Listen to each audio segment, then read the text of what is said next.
What is happening, guys? Welcome back to another episode of Comic Book Weekly. And we took a week off last week. Brent wasn't feeling too well. And honestly, guys, it was absolutely freezing in Florida.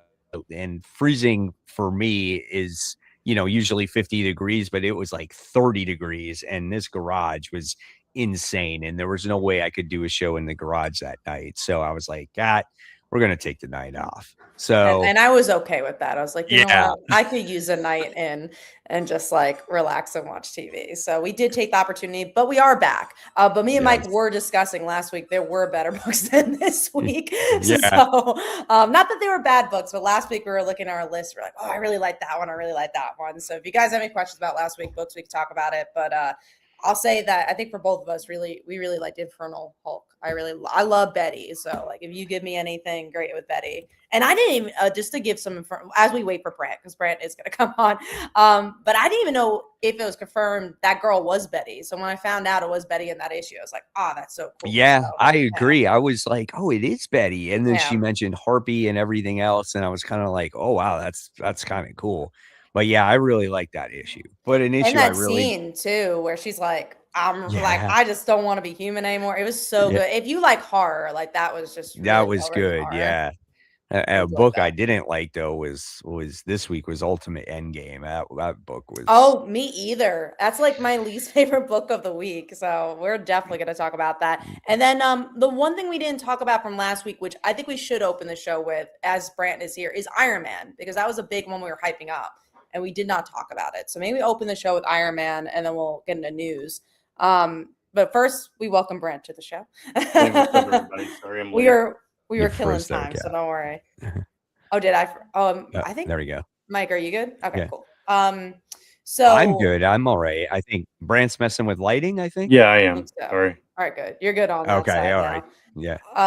But Yeah. yeah, we're gonna talk a little. Iron Man, I thought was a solid last week. I just I wish it was like amazing. That was the one thing I wanted to take away from it. It was good. It was in my top 5, but it was just like, oh, is it Superman level yet? I don't know, but I still liked it. I think it had some good possibilities. Yeah. I When think. it came, oh, go ahead, Brant. No, go ahead. No, I was just checking something on my phone. You can go. Okay. I thought it had a lot of potential. I get what you're saying, Kat, and I kind of agree.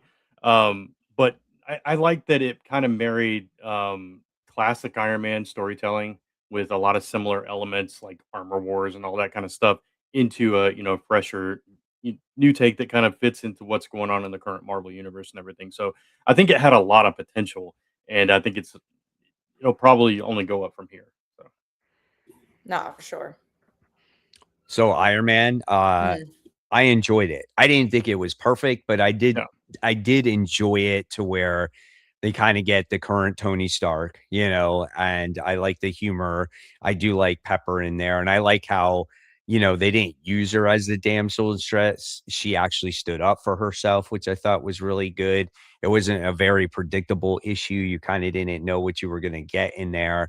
And I liked it. And you thought maybe in the beginning of the issue, you thought like, oh, look, it's going back to Tony's origin story when he was young and he had that first armor, but it was just kind of something a little bit different twist to it. I thought it was good, and I thought the artwork was good, and I'm definitely looking forward to it. And I like how, again, like you guys were saying, like Madame Mask is tied into it really well, and they stress that she is the leader of AIM. So I liked it. I thought it was off to a good start. I mean, definitely got to give it time for it to develop, because you can't always tell your story in one issue.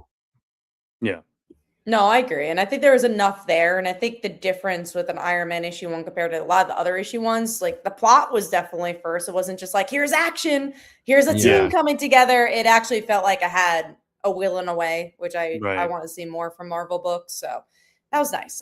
Those are the big books from last week I thought we'd talk about. I do see a question about DCKO boss battle. When we talk about the comics, we'll talk Yeah, about boss we'll battle. definitely talk about that for What sure. What was the other one y'all talked about from last week? Infernal Hulk. So actually, Oh, okay. that's a good question for you, Brant, because you are reading it currently still, right? But you didn't read the last volume. So did you like the Betty stuff? Did you not? I actually didn't read that issue. There was a handful of comics I didn't get to read from last week yet, so that's one of them. So my apologies. It was But really good. I think okay, you'll enjoy it. So when we get to Infernal Hulk issue 4, you'll have to let yeah, us yeah, know yeah, what you thought of issue 3. right. But yeah, we're gonna get into the news now. We thought we'd do a little setup from last week, but we do have some news pieces from last week too, and one of our bigger topics we're gonna talk about with that. So first, let's start with the new villain for the Death Spiral comic. So the Venom and Amazing Spider-Man, their character is called Torment. I mean, I don't know if this gets me excited for the event. One thing I don't love about Marvel is that they just kind of throw a new villain and it's like, why aren't you excited? It's But Shocker. oh, right, it probably is Shocker. I It wouldn't be looks like it. surprised. It looks like it. Like, if you Yeah. look at him, he's, like, wearing gauntlets, just like Mm, Shocker, Mhm. and, Well, Shocker's on the there top, I think, too. But you're eh, saying that you think he's like double agenting. yeah, I think something happens to him where he mm, changes or something like that. Also, there's one of the variant covers that features Shocker in there as well. I think he has some kind of significant role to play in this. mm. Which is cool because we haven't seen Shocker do anything in a long time. I Right. am still really excited for this event. It's just hard for me to be like, new villain, yay, great, you Yeah, know? exactly. Yeah. No, I feel the same way. It's like you can say it's cool, you can show us a cool visual, but until we, see it in the Yeah. story and see how good or bad it I'm actually is. hoping though. I'm hoping Mm. it's Oh, I gonna am be too. fun. I just I it seems like it could be because it has characters that we all like a Yeah. Venom and a Carnage and Black Cat and Mary Jane as Venom and stuff like that. Right. So I'm hoping that it will be good. And a lot of character beats in general that could be explored. That would Right. be cool to see. Yeah. Unlike again, some other Venom and Spider-Man events you would have had in the past if MJ wasn't Venom. Right. So we'll see. Moving on to Dynamite and Coffin Comics' co-publishing agreement for Chaos Comic Universe. So to explain, Coffin Comics does a lot with Kickstarter, but Brian Pulido has been around since the 90s. He did Evil Ernie, and he's also really known for Lady Death. So from what I understand, this is the Evil Ernie side of things. So Dynamite will be working with that, which makes sense because I will say Brian Pulido does more with Lady Death. So I think he's going to be focusing on Lady Death with his website stuff and Kickstarter, and then giving Evil Ernie to Dynamite, which is good business, and hopefully it gets even more eyes to Brian Pulido. Not that he needs it, because he's making millions and millions off his own website and Kickstarter. So cool Yeah. for him. I It think it's a it's cool been a deal. it's been a while since he's been like big in the direct market though. So that's Mhm. that's a that's a good thing for him because he gets to spread it out. But you're right, he's absolutely killing it on Kickstarter, has been for years. And yeah, he's actually a really nice guy. I got to meet him Yeah. once in I think it was like 2009 at Heroes Con. Really nice guy. But yeah, no, it makes sense. We've seen Chaos Comics kind of team up with other publishers in the past. So, it's on brand for him as well. So, and it's like you said, it's a property that makes sense for that I pairing. feel like Evil Ernie was last in Dynamite, but I genuinely It don't might have remember. been. Maybe someone else Yeah. who is more familiar could let us know, because I remember Evil Ernie was in the direct market in the past like 10 years. So Yeah. Yeah, cool there stuff. was a recently, I thought there was Hmm. an issue that came out within a few years ago of Yeah. Evil Ernie that I don't remember where it was, who Mm. released it, or if it was obviously, the original publisher or whatnot. But, Right. I think it's cool. And it'll be interesting to see if there'll be other books that kind of come out of it as well.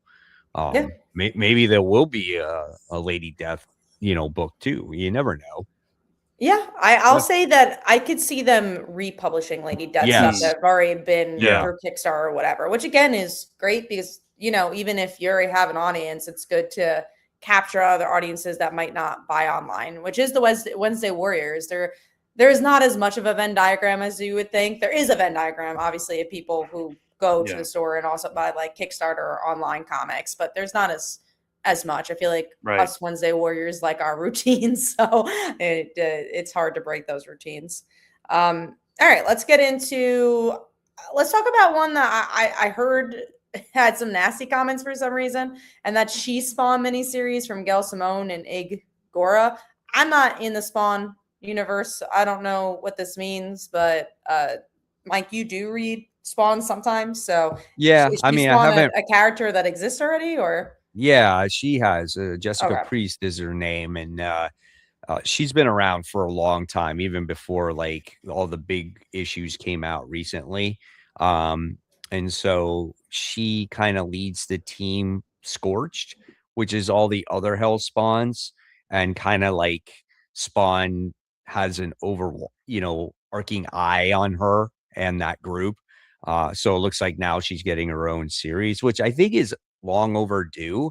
Uh, so I'll be curious to see what Gail Simone does with this character. I might check out the first issue just to see, just because she is a more prominent character in that universe.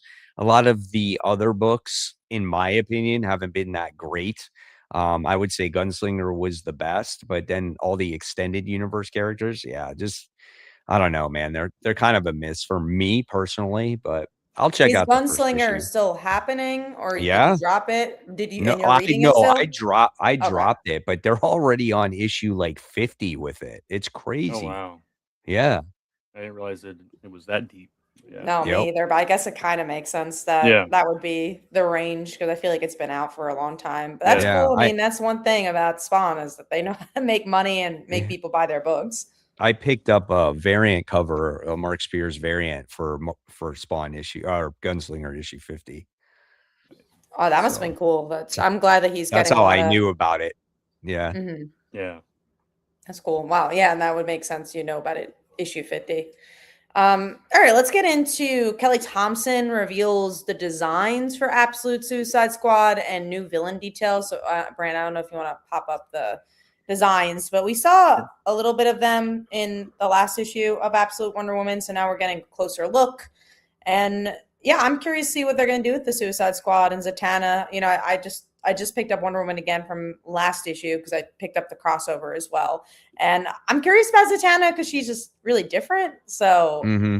you know, what do they do with her? And Yeah. is this Poison Ivy? Or is this Poison? Is that a different character? No, It's got to be a this different character, right? Yeah. you're talking about the character like With the on the suit. right. Yeah. This was I forgot the name of the character.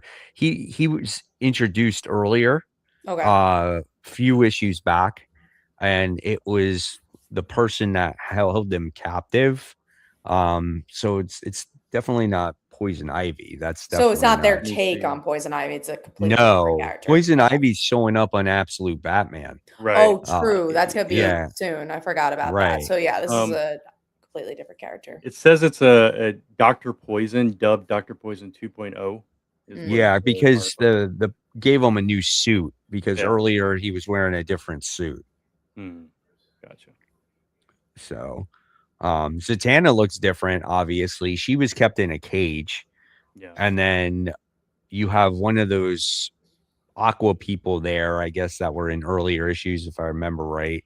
And then you have Giganta on the bottom there. She That's looks who that cool. is. I like that Yeah. she's like Yeah. a buffer version of herself. And then Right. you got Cheetah there, which is Mm. not Barbara. Mm. So Oh. there's that too. Okay. Because in the last issue, you got to see Barbara, and Barbara was in Yeah. previous issues as well. Right. So this is definitely a much different Cheetah. You can see how she's like all mangled up and everything. So obviously she's some kind of science experiment or something's gone on with her. Right. Yeah, for sure. No, I think some it's cool that they're like spinning off different properties within properties. I think that's yeah. like Suicide Squad being within Absolute Wonder Woman. Yeah, instead of like, oh, let's, Mm. launch 20 books. Mm. Yeah. Right. I agree. No, And then if that's it's popular, you could launch that. I really like the slowness of their launches, if I'm being honest, because I know there was going to be a mini series of like Harley or something coming up, and then they have Green Arrow eventually, and there was Mm. another one. What was the other one? Ooh, I don't Absolute remember. Green Arrow and something else. The They have Catwoman? another one. Catwoman, yes, Catwoman is the other one Yeah. that's not Poison Ivy. It's actually Absolute Catwoman. Is Mm. there another one though? I felt like there was 3 titles, but maybe I'm wrong. Maybe it's just Absolute Mm. Catwoman and Green Arrow. And they're not coming out anytime soon. I think they're not coming out until closer to summer. So I like that though. I think that's why the Absolute Universe has had such a definingness to them is because of them taking it slow. Oh yeah, absolutely. There's no need to rush it. I think that's when you can enjoy the stories a little bit more. Mm-hmm. I agree. All right, let's go into, as Brant, if you get any more information on that, you can shout it out. Yeah, sure. Let's go into Jose Andres is getting a comic with Spider-Man, and Steve Orlando's writing it. This is just like colliding both my worlds because I love chefs. Like I love food and I love competition chefs and all that. Jose Andres is interesting though. I think it's interesting because they will bring a culture that's not American chef, but also like it's interesting because he's not the most famous chef, right? Like he's famous, like he has a lot of restaurants, but it's not like Guy Fieri or like Bobby Flay, right? So I think that's interesting. Like I'll pick it up, but I also don't know what the audience is for this besides me being this, who likes competition chefs and Marvel, but it also feels like a weird pick. I feel like they're playing off of that one book that came out last year, where the heroes and villains went to a famous restaurant and you couldn't get a seat. And remember, they had to try to like keep the peace and they couldn't fight with each other. I feel like it's kind of playing off of that a little bit. Yeah. I mean, I'm picking it up. I think it's a fun idea. Yeah, it could be comical. I mean, this is where I struggle though with Marvel. It's just like we're supposed to have our stories that we have, and then you just come up with these random like one shots about superheroes eating, and it's like, yeah, it could be fun, but it's just like it's kind of like why? It's like why is it out there, Yeah. Well, especially when it doesn't feel it, like the AEW, like they built into that, like they built up to that moment, and they did at Comic-Con. Like it's not, it just does feel a little random when it's just like, oh, here's a random Jose Andres comic book. Right. Yeah, it's also like AEW is on TBS, which is a Warner Broadcasting, channel, so it makes more sense that way. Yeah. No, I don't disagree. I don't think Disney I know Disney. I think he has restaurants in Disney, but there's plenty of chefs that have restaurants in Disney. Maybe he's got something bigger coming up later that we'll find out about. I don't know. It's weird. It's a weird thing to do from time to time, Marvel. Real quick, there were only the two, Green Arrow and Catwoman. The other one of the three new ones was Martian Manhunter, which is obvious. Okay, so that was maybe that's what I was thinking of, or maybe I was just like not thinking about Catwoman correctly. All right, let's get into more Marvel, which is a new 10-part Doomquest announced with Dr. Doom. So it looks like they're continuing the Doom story that we've been getting for years at this point with the One World Under Doom. I think Ryan North is even writing it. He is. Yeah, Ryan North is writing it. So if you liked One World Under Doom, pick it up. If you didn't, then don't, I guess is my big, I didn't read One World Under Doom, so I don't really have that much in it. I probably won't pick it up, but then I'm also liking his Fantastic Four run, so I'm not really sure where I stand with that. Yeah, this is one of those books where I just like, I think about it. I'm like, this is just because the movie's coming out, basically. Yeah, so they want to keep Dr. Doom kind of in being relevant in the comic books. And this does have to do, it's like a in-between thing with him. It's like he's going to like different times or whatever it is. I don't know. I'm not sure. Maybe I'll try the first issue. It's like I'm almost like over that whole Doom storyline at this point.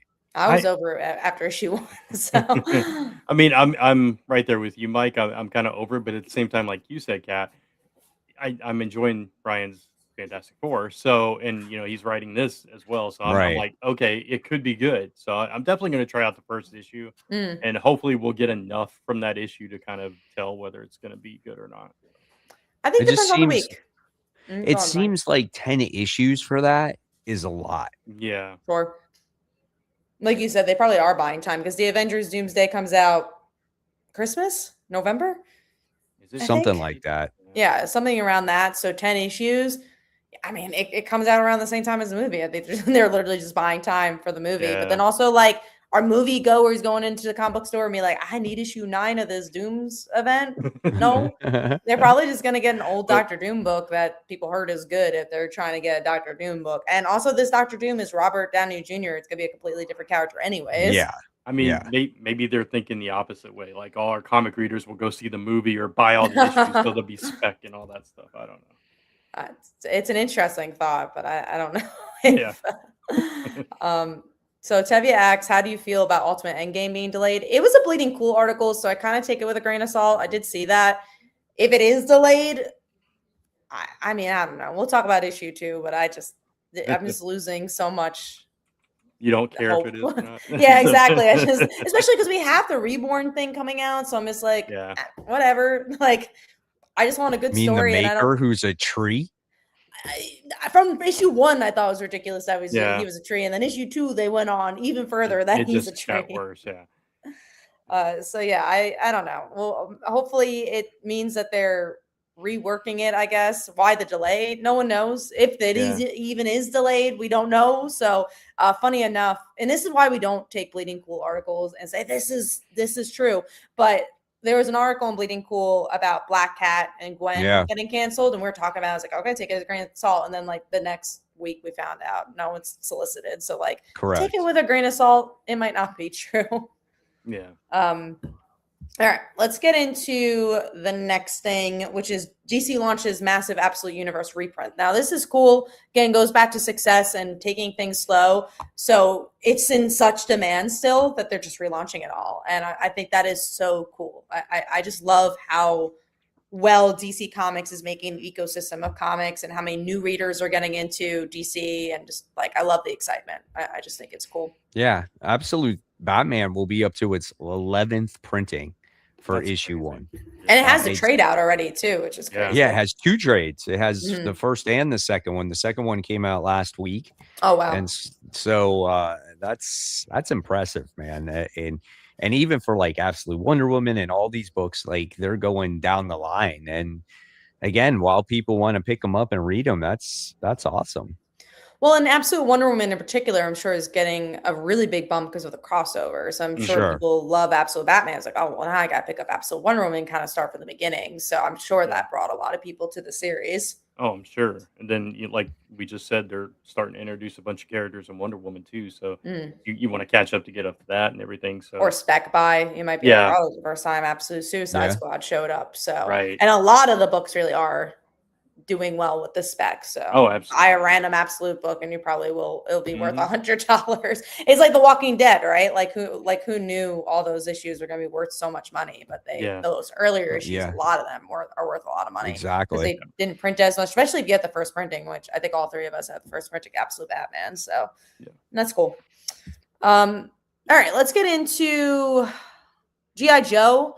So they have a secret origin of G.I. Joe Risk gets a 3-issue arc in May. I don't know who that is, but Brant, tell me. Yeah, who is G.I. Joe Risk? So it's funny because this was the character that we were talking about a couple weeks ago that we thought was going to be Zartan.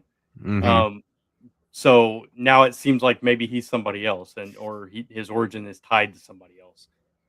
So this is a guy that came in that was a new character. He wasn't like a classic G.I. Joe character that kind of came in and kind of ruffled some feathers a little bit because he was, an outsider and all this stuff, and he was kind of calling the shots, and Duke didn't like him and all this stuff. Anyway, but yeah, so this origin thing that they're telling ties into another villain, a classic villain that is not like a real popular villain. His name is Crystal Ball. He actually has like a crystal ball and everything. He's a really weird character that we never saw that much of. So it's interesting to tie him into that. I don't know how they're going to tie him into that, but I'm very curious to see like what his actual like motive is, or what do you think, Mike?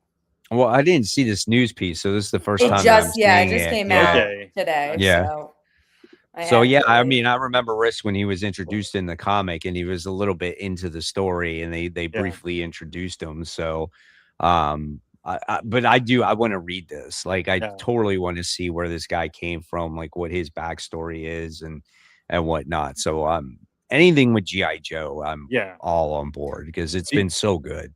Yeah. Do you remember Crystal Ball at all? I do not. Yeah, he wasn't in the cartoon, and I don't think he was even in the comics that much, if at all. Was he just an action figure? Yeah, maybe. He might have just been an action figure. I don't remember, honestly. He probably popped up in the Marvel run at some point, if I had to guess. But yeah, I think he has gypsy origins, and he's got the crystal ball thing, and just an interesting character that they I can chose tell to. your future. You're going to Yeah. die. But it's interesting. I was reading the letter column in the latest issue of GI Joe, and one of the people wrote in and said, it'd be really cool if you put Crystal Ball in the comic. And they were Oh like, my Crystal god, Ball, that might be cool. And then this that's news funny. drops. It's like, oh wow, that's cool. Well, what's interesting too from the outside looking in, Joshua Williamson's also writing it, so Yeah. it's cool to see a mini series. It's not like, oh, here's a random mini series. It looks like it is going to be very connected to the main series because he's writing both. So I think Yeah. that's cool. And also Yeah. from the outside looking in, are Snake Eyes and Scarlet not in these books? Because aren't those like huge G.I. Joe characters? They are not. Scarlet had that That's mini crazy. series, and then she hasn't been around since, right, Mike? I don't think so. No, but where did I see just recently? I don't know if it's a future issue of GI Joe, but there was an issue where it had Scarlet and Storm Shadow on the cover. Yeah. Yeah. So it seems like those two will be making their return back, and maybe with Storm Shadow, people could get their wish and get Snake Eyes at the same time. So Yeah. never know. Because there are like a lot of issues in, right? How many issues is G.I. Joe that Snake Eyes hasn't shown up? 18 was the latest issue. So. Okay, I thought it was like in the 30s. They're not so that that's far too bad. because no. It's because all the like mini Cobra Commander, all the miniseries came out first. Right. Sure. Yeah. So that's probably why I felt like there was a lot more issues. Yeah.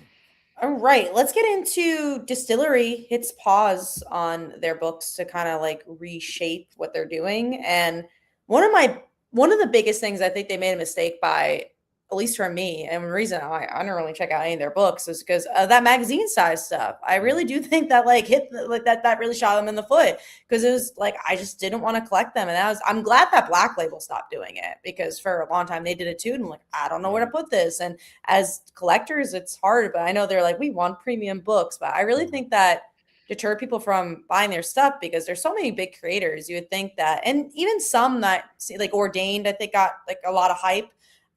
But yeah, it just never hit for a lot of people. And I think that's the reason, if I'm being honest. It's a big part of it. Yeah. Go ahead, Mike. The reason is their books were delayed. Well, I'm telling you, that is that's the number one reason. You would get a number one and you never knew when you were going to get the number two. I remember the book where the grandfather, I don't know the guy was crazy, and he went into this like mental institute, and we learned about this life of him, like this past, and we didn't know if he was crazy or if he's not crazy, and never got an issue 2 of that. Never got an issue 2. Excuse me. And that was the most disappointing thing, because I put that on my pull list. Yeah. So I mean, whatever format you come out with, you got to come out with the next comic book. Yeah. Yeah. I think it's, I mean, obviously the delays hurt it a lot. And, Diamond is part of the reason for that. I think the size as well and the cost kind of hurt it as well. So I think it was all those factors mixed in together. And then for me, it's like some of the books were kind of cool, but a lot of the books just didn't resonate with me personally. So I don't know if that was like across the board or not. But like you said, there was a lot of big name creators and a lot of creators that I like Stephanie Phillips, for example. And so it's I think it's smart of them though to actually take the pause and come out publicly and say, hey, we're trying to regather and organize and all that stuff. So the shame though is like, because it had so much forefront, like it's like, oh, people are excited. Like, how do you get excited for it again? Like, I think they lost momentum, if I'm being honest. So, and I remember, I think I did read one of their Distillery like sample books to be like, oh, do I like this? And I also do remember being like, oh, nothing really catching my eye. So there's enough books that I don't want to get it. Or maybe they should have went to a platform like Kickstarter or something first, then went to the direct market to like gain some momentum. But it was interesting what like the concept behind it, like they were going to be the comics of like the sneakers of comics, with the limited releases and drops and all that stuff. I thought it was an interesting idea. I just don't know if the comic industry is the right place to do that. Well, and it was interesting because anytime because they promote themselves, I think twice at San Diego Comic-Con, and you see lines for everything, like space between Patch Hand's stuff. A lot of people go to his stuff all the way to DC and all the lines they have. And anytime I passed Distillery, no one was ever at the booth. Really? Yeah. Wow. There was like no one besides the team. I just never saw people buying their books. So I just think they also were expensive. Like the limited stuff they were selling were expensive. So it was like, I don't know what this is. I'd rather spend my money somewhere else. So I just think it was hard. W. Berry says, what about Batman Hush? You know what's so funny? My memory is always bad, but I'm like, did the last issue come out? I don't remember. I don't think it did. Did Batman Hush end? Oh, no, it did. No. It did. Did it? No. Or did it not I think end? there's one more issue. We still have another issue. Yeah. Let me see when that's coming out. It took forever for the next part to come out, and then we're still waiting on the end. I think we're waiting on issue 5. Issue 5. I don't know. That's crazy if we're still waiting, and which I'm not surprised. But okay, so I'm going to tell you. So we are waiting for 163. Yeah, it's supposed to be coming out March 25th. So the last issue was 162, came out in November, and 163 is going to be March 25th. And 161 was like in spring or early summer last year. They just said stop. It just like I don't even want the last issue. I know. Like I'm good. Who cares at this point? Yeah. Mm-hmm. The only thing I think we have is at least maybe we'll have a show title. Be like, was Batman Hush worth it? Finally here. That's pretty much it. Finally here. The lost issues of Batman Volume 2, right? Yeah. That's crazy. I really just genuinely didn't remember if sorry, I'm just typing something. I got a text message. Or not, yeah. So let me see what the next thing is, which is more details on Heroes Reborn. So this kind of came out right after we talked about Heroes Reborn. So now we have more details about it.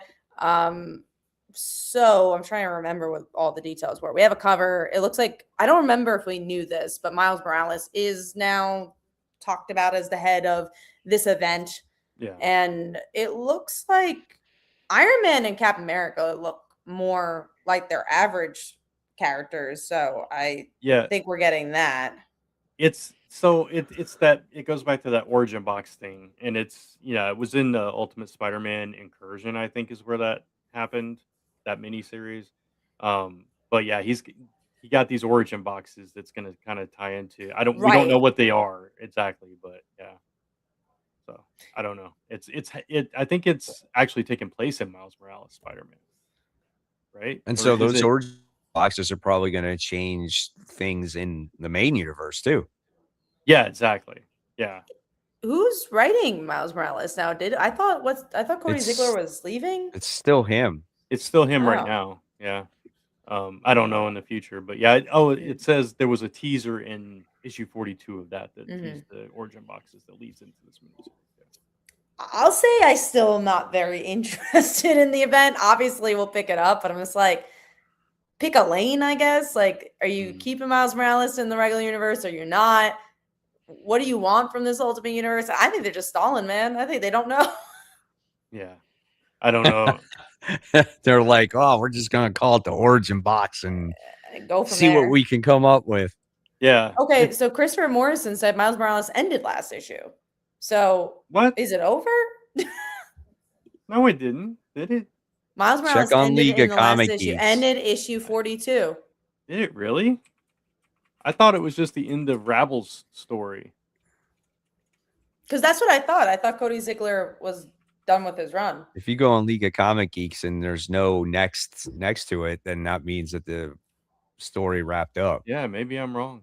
Let's see. That's crazy. So that means I guess Reborn is doing this stuff for Miles, and maybe they are trying to bring him back. Maybe, I don't know. But then what's the point of that? You have Gwen in the regular universe. Yeah, there is no next. I guess that's why they were teasing it, which is weird because it's Legacy number 324. Are they just relaunching it with the new number 1 to hit that? They'll relaunch it. They haven't they'll have a new writer yet. on it. Yeah, and it's going to be Brian Michael Bendis. Watch. It's going to be after this miniseries. Yeah, and they're going to relaunch it. Yeah. They're gonna relaunch it. It'll probably be Brian Michael Bendis. Yep. And the origin boxes are gonna take place out of Miles Morales. Mm, Watch you see. yeah. And Oh, things are gonna change. this issue Oh, was so much. co-written by the guy that is writing that miniseries, the Ultimate. Oh, maybe he's taking. Let me see who the person is. Chris Condon is his name. Oh, Chris Condon. I've heard his name before. Yeah, I've heard his name. The but I can't Ultimate remember. Wolverine. Ultimate Wolverine. Oh, okay. Yeah. And Okay. he also did Green Arrow. Yeah. Okay. Oh, I didn't love Green Arrow. I think I dropped that one. It's but this, the new yeah. most recent Yeah. one. Okay. I like Ultimate Wolverine well enough though. Yeah. Mhm. And obviously that got hyped up a lot. So I'm Yeah. sure they just want to give him a bigger role and see if he can have a bigger role in Marvel, which makes sense. So it all sounds a little bit like a mess to me, knowing now that Miles is ending and they're doing all this stuff. But I didn't realize Miles was ending. That's crazy. Well, you both have been reading it, or did you? I read a decent amount and then I stopped it. But then I heard a rumor that Cody Ziegler's run was coming to an end. I just didn't know when it was coming to an end.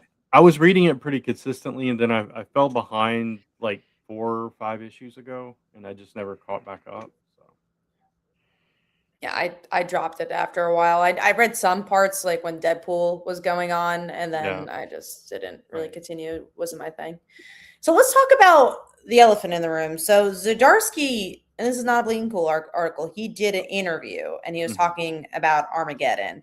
And he was pretty much saying that there hasn't been a Brian Michael Bendis in a long time, and Marvel's kind of looking for that. And he thinks he could fill that role. And again, I'm paraphrasing this, so take as it will, listen to the podcast.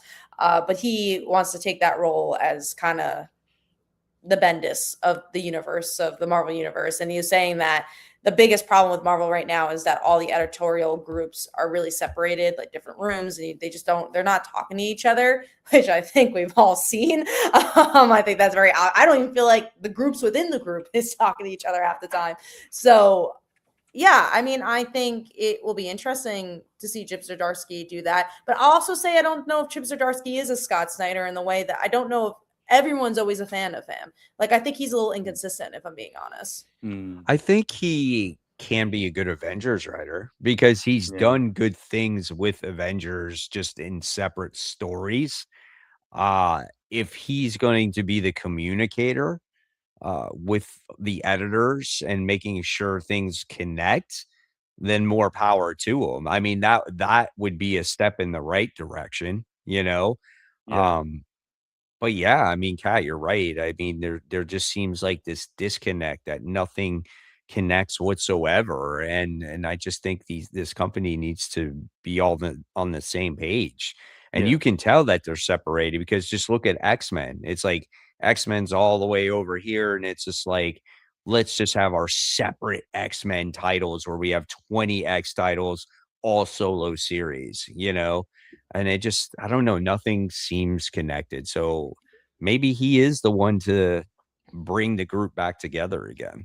I hope so. And I will be reading Armageddon when it starts. I don't know if I'm starting as early as you guys. I know you're reading like pre-Armageddon to kind of get ready, but I would definitely check out Armageddon when it comes out. It was funny talking about the X-Men and how like weird the X-Men's been and just in general how Marvel's been. So I was me and my business partner, we went to dinner after we went to see a play, and we were like 3 hours from our house. So we were not close by. So, and it was like 12 o'clock on right when the restaurant's closing, Super Bowl. And so we went to go see this play for like, the interest of our comics too. So the waiter saw that the playbill is like, oh, I know that show. It was like, why are you guys going to see it? And like, oh, we're comic creators. And then he's like, oh, I love comics. And he's specifically really talking a lot about comics. And he went into the X-Men. He's like, X-Men's been really bad, right? And he was talking about Exceptional X-Men. He's like, the only book I really liked was Exceptional, and they canceled it. So it was just funny that in a random place 3 hours away, I had a conversation with this comic fan who agreed about everything that's going on. Yeah, that's funny. That's curious. But yeah, like I going back to the main topic, I think the reason why DC is succeeding is because they have a creator that is a writer who is running the show and really making the new moves for DC. And Marvel needs that. The one thing I can say that Marvel hasn't done in a long time is that there is a buildup to this Armageddon event. Sure. Yeah. And it's in Captain America. It's Mhm. like 5 months until Armageddon. Like they're trying to build something up. They got that Wolverine book that's getting ready to come out. That's our thumbnail. And You they have know, Shields they returning have too, that. which is a The bigger thing. Shield's coming back. But the big thing is too, is the Captain America book is also kind of referencing Dungeons of Doom. Mhm. And so that's kind of connecting. So you get to see certain things, certain elements are starting to connect. So hopefully that continues to grow within the next 5 or 6 months with Marvel. I love this Yeah. comment. It's funny X-Men feels disconnected. The next title being released is X-Men United. Yeah, I know. We'll see how united they Irony in actually play. are. Yeah, No, exactly. I'll say it's the same writer as Exceptional X-Men. So if you didn't like that run, you Mhm. probably won't like this. If you did like the run, maybe you'll like it. Yeah. You know, that's how I'm gonna probably read it. But yeah, I do have hope for Armageddon, but it's also not, if I'm being honest, it's not as exciting as Absolute when that was announced, or DCKO. Like I No. was excited for those things. Armageddon, I'm like, all right, maybe it'll be competent, right? Yeah, I mean, there was a lot of hype going to the DC stuff, and yes, we're getting build up and everything, but it's not on that scale. But we'll see. I'm definitely gonna try it, obviously. And Chip, I I think he could probably handle the job. I mean, his Daredevil run, he stayed on it too long, I think, Yeah. and that was the problem there. But that first part of it The was first volume. excellent. Yeah, the first volume was phenomenal. So Yep. if he can do that with the entire Marvel universe and kind of get them back on the same page together and be that architect, who knows from there. And we can't forget like where he started his career with Sex Criminals, which was a Yeah. really big book. So like, he Yeah. definitely has the chops. Like I said, Absolutely. he's a little inconsistent. So that's why I'm Then like, oh, let's see. he did that Sweetwater Yeah. series too. No, Yeah. right. And we love Yeah. that. I really like Yeah. that one a lot. And that was like longish, but it lasted a good time. Like I Yeah. liked his the ones where like every decade he did a different hero, like he did for Fantastic Four, Oh, like he yeah, did for yeah, yeah. Spider-Man 2. Those were Yeah. really good. So He like, did the Avengers Twilight book, which I Mhm. actually personally Yeah, really I liked. did too. And Yeah. I know his Batman run gets like criticism, but I think his Batman run, it was driven by editorial and to push the event that was and a going to transitional happen. period. I Right. mean, it Right. was Yeah. between everything else. Exactly. Yeah. So I don't It really necessarily think that's his fault. He did the best that I think what yeah. he could do there. And it wasn't that the writing was bad in that book at all. It was just Mhm. the story itself, the elements of it, Sure. like you said, very plot driven and everything. So Didn't I move mean, as much. right. We do have a question from Mike Manhattan. Did you read Diork from Image? I heard it like was selling really well. I did Dork. not read it. Dork, is it? Yeah. Yeah, it's called Oh, Dork. that Yeah. makes sense. He's half dwarf, half orc, and that's where Yeah. the name comes Okay, from. that But makes yeah. sense. The And I book can see is, the I think, dork. selling for like $100. What's I the like why, I guess? Like what's the I thing about it? I don't know.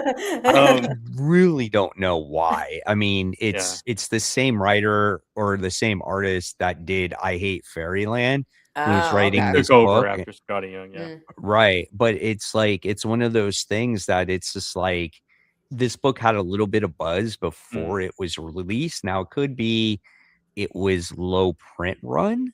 I don't Could know. Maybe. be. I don't know. I don't know why it's kind of Did you guys buzzing read like the it? way it is. I did read it I actually. have it. Yeah, I bought a copy too. Yeah. So for me, I mean, it's an interesting book. The art obviously is very similar and kind of a little bit of the vibe as well. But it Yeah. also reminds me of like classic stuff like Gru and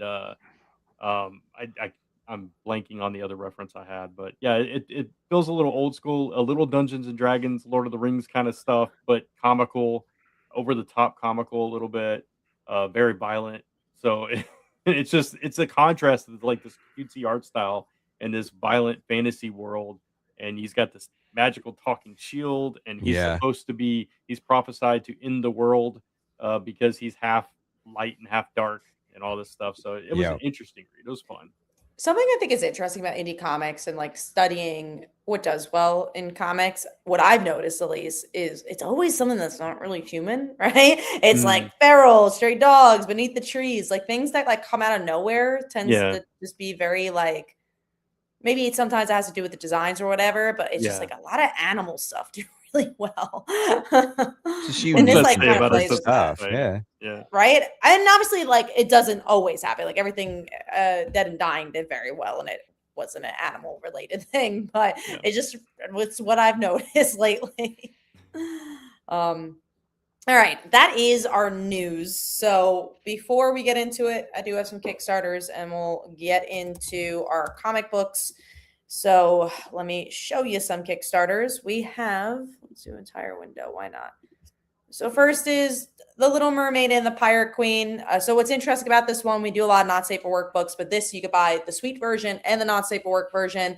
And we are not Marvel Red Band. We actually do make a big difference between the sweet and spicy. Spicy has extra 2 pages. There's more violence. There's sex in it. And then sweet, we make it that way anyone can read it. So if you enjoy The Little Mermaid and you want a pirate twist, go check it out. And the art that's right there is actually the art of the interior art as well. So go check that one out. You can also get a Terry Moore cover from issue 1. Pick that up. And then next, I believe I've talked about this one already. It's Sink Your Teeth by Zoe Tennell and Lauren Knight, who does the art. And if you like noir, Jessica Jones for vampires, and maybe if you live in Chicago, you'll enjoy that one. So I'll give you guys a link in the comments. And now we're ready for some comics. Yes, guys, it's time for the comics. Let's kick it off with Archie and the Army of Darkness. This is issue 1. So the whole time I was reading this comic book, I was thinking of Brant this entire time, just kind of wondering, what did he think of this comic book? I thought it was pretty decent. I will definitely give an issue 2. I do like how they went with the Archie artwork style, and they kind of made Ash just different enough to where he's like rough around the edges. It's very fitting how these two tie together, where it was what's his name, Reggie, who has this house in the cabin in the woods, right? And they come across the ancient book, and obviously monsters start appearing, and then you start learning about the back history of like how everything led to this point. So I thought it was cool seeing Archie in the entire cool stuff.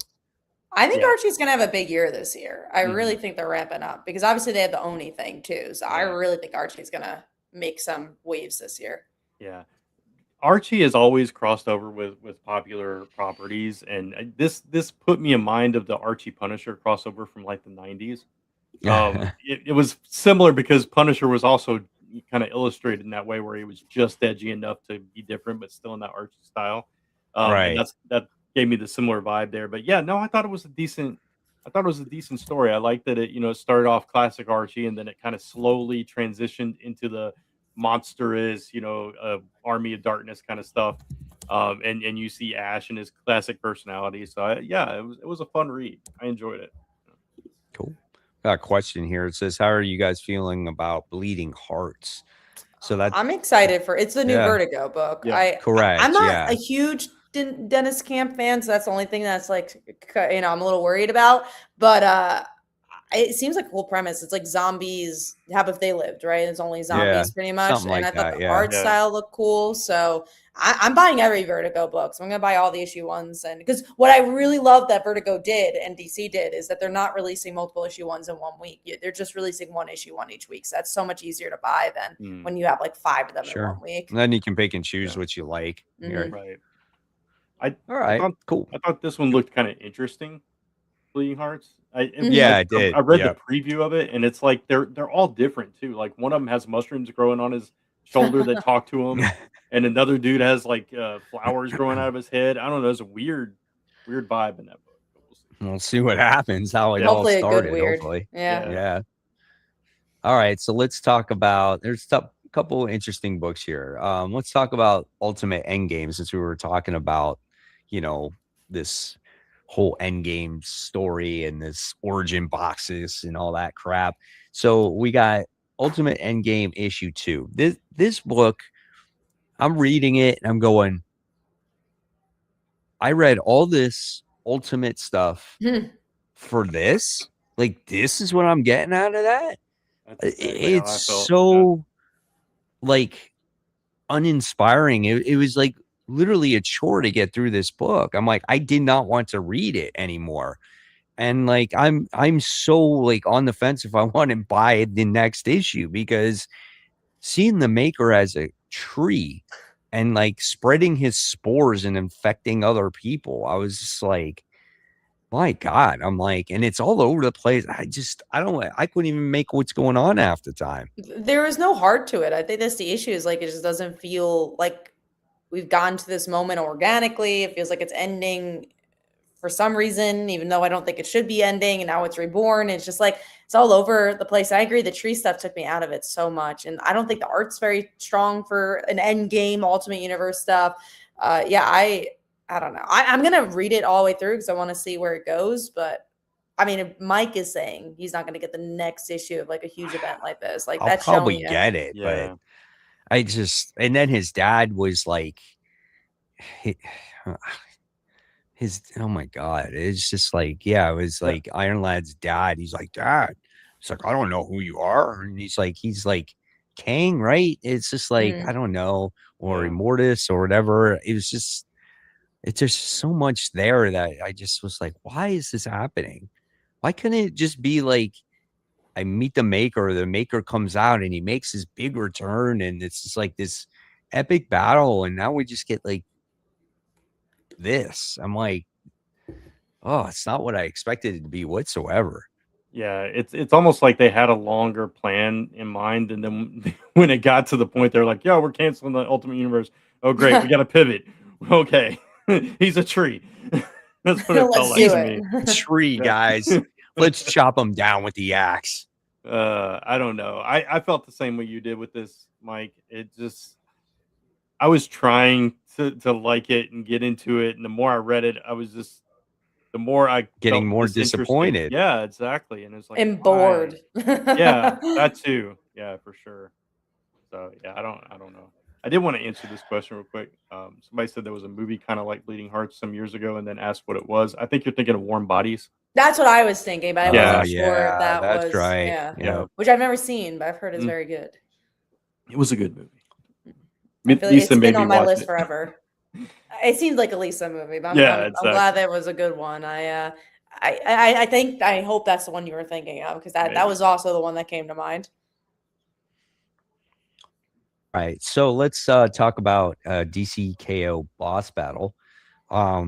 So this was one of those books where it was just a cool book because you had these properties crossing over. If you had the expectation of having fights conclude, heroes win or lose or die or whatever it is, that's where you were going to get disappointed.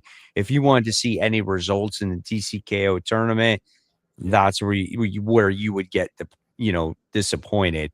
I think, would I have liked to seen less characters so we would see more fighting from maybe some of the main characters? Possibly, maybe, yeah. But this was one of those books where it was just, again, fun to see how these characters would interact with the other characters, like Joker and Annabelle, Lex Luthor and Samantha, right? So I like that. Yeah, I liked the little moments. I really wish it was a mini series. I think that was my biggest complaint, because like you said, there's so many characters, it's hard to enjoy every moment. But I like Joker and Annabelle, like I thought that was really cool. I think it was Annabelle, right? That Joker teamed up with. I feel like Samantha was somebody else. Yeah, Samantha was Lex. Lex Luthor.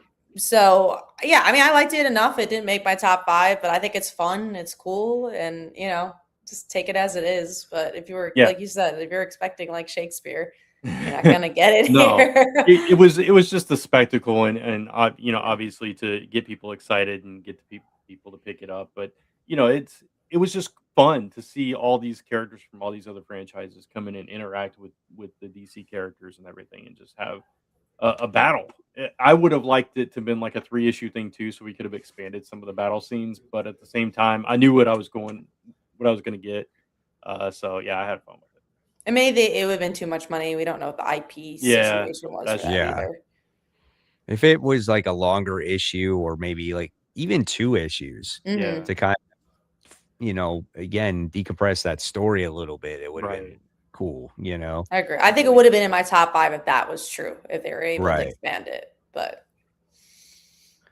All right. So with that being said, let's go to the number 5. And Brant, what was your number 5? My number 5. What was my number 5? Absolute Superman. It's a good Got one. it. Issue number 16. There was the whole Yeah, I thing liked with it.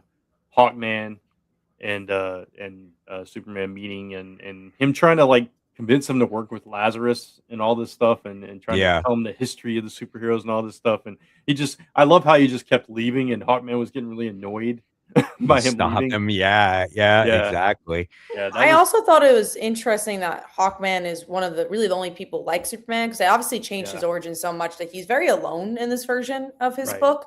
So of course it's Hawkman who's kind of like annoying and he can't relate to. So that was interesting. exactly. Yeah. And then you I also had liked. oh, Oh, go ahead. I was just All gonna say right. the Lois Lane thing where she was Mhm. going to the Daily Planet and it wasn't what she expected and it was all run down That's and everything. That's exactly what I Yeah. was gonna say. Like it was like a office building now, or it was like a apartments or whatever it was. It wasn't even the place, and Perry winds up getting replaced by Jimmy. I thought that was like hilarious too. Yeah.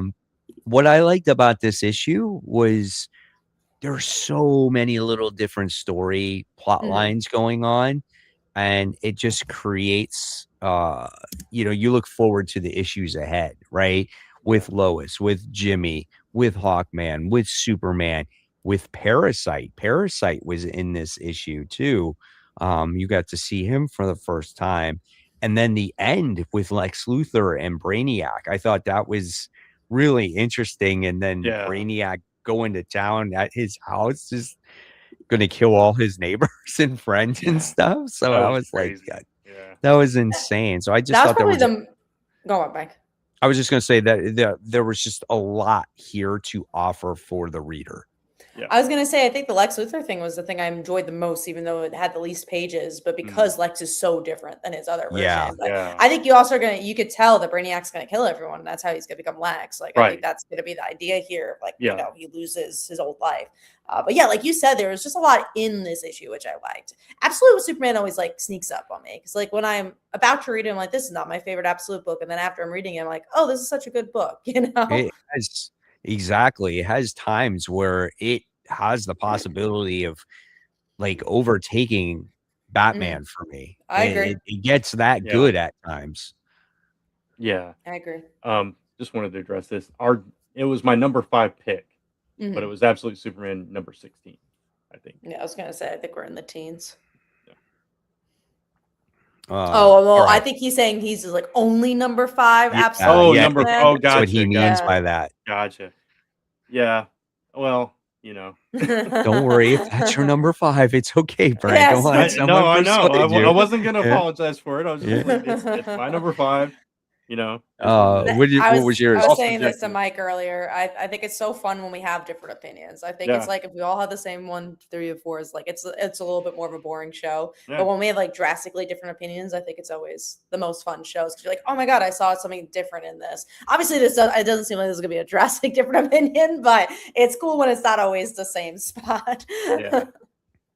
So anyways, what we're was gonna say yours, Scott? What was your mine number was 5? mine was Poison Ivy issue 41. I thought it was a good setup to the mayor stuff. I think That was it my gives- number 6. Yeah, it was like teetering between 5 and 6 Yeah. for me. But I like the art, and like I said, it also feels really different. I think it, if you're looking for a different type of superhero story, I like that she is a hero because she's a villain, right? It's just like that's literally the best way to describe it. Is like people like her because she's breaking the rules, and yeah, I think it'll be interesting to see that in like a political standpoint for Poison Ivy, and I think G. Willow Wilson's doing a good job with it.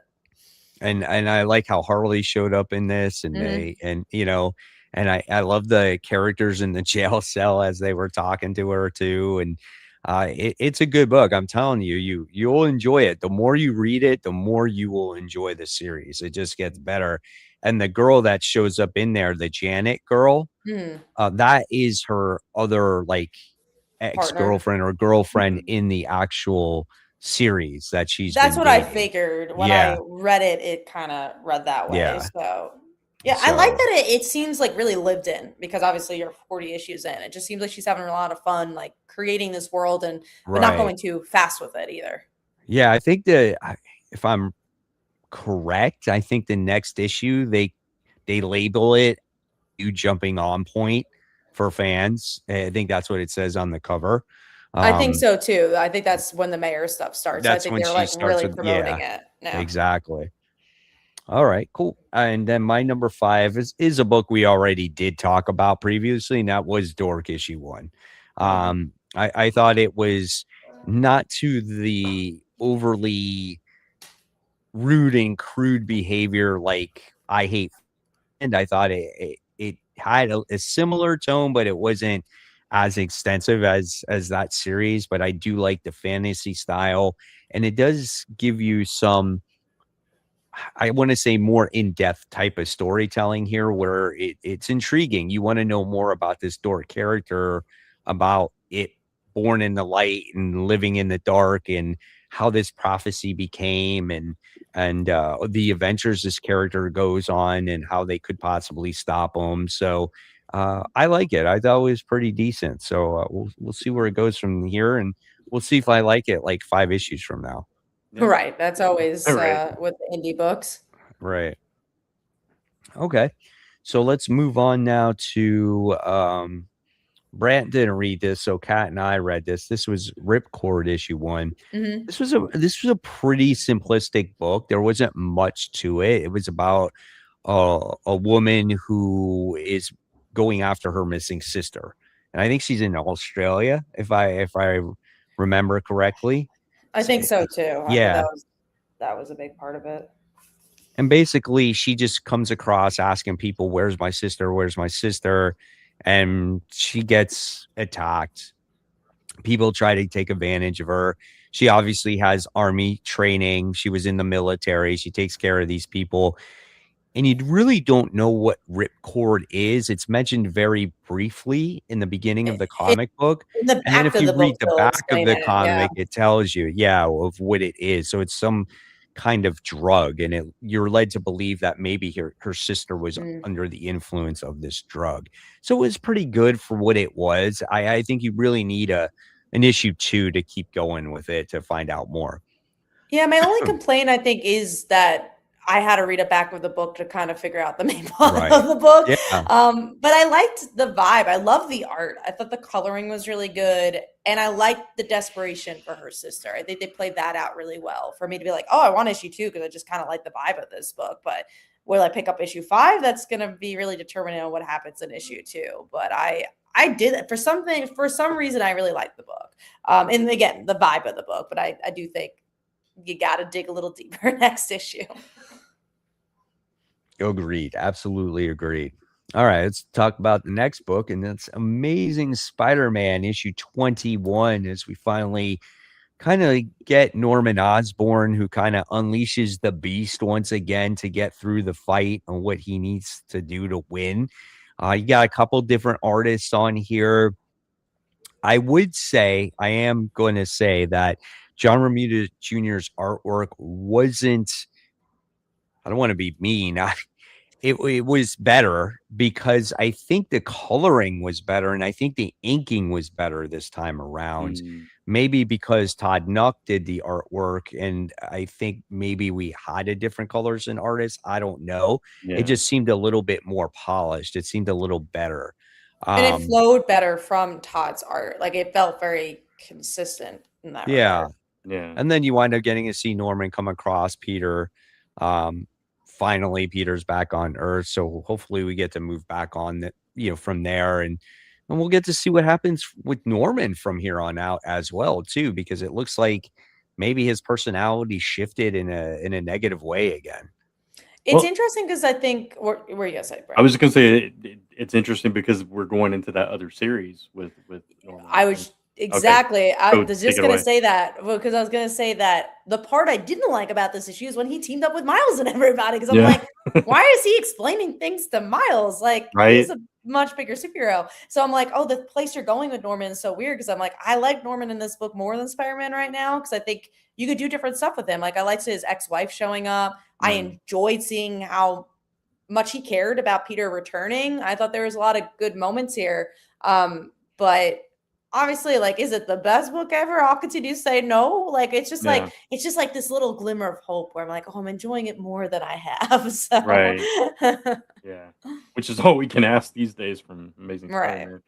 But no, I agree with both of you. But it was weird that if he is turning back that way, that he's going to be mentoring all these Spider characters in this other book, Yeah. springing out of this. So it in that way, it doesn't make sense. But yeah, I'm very curious to see how they play that.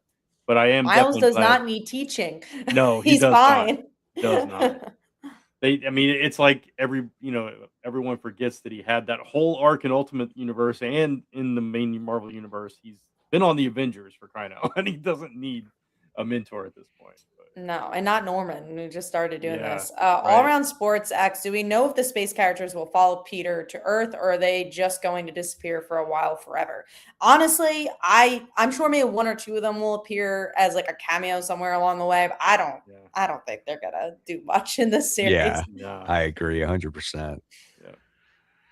All right. So let's talk about Batman issue 6.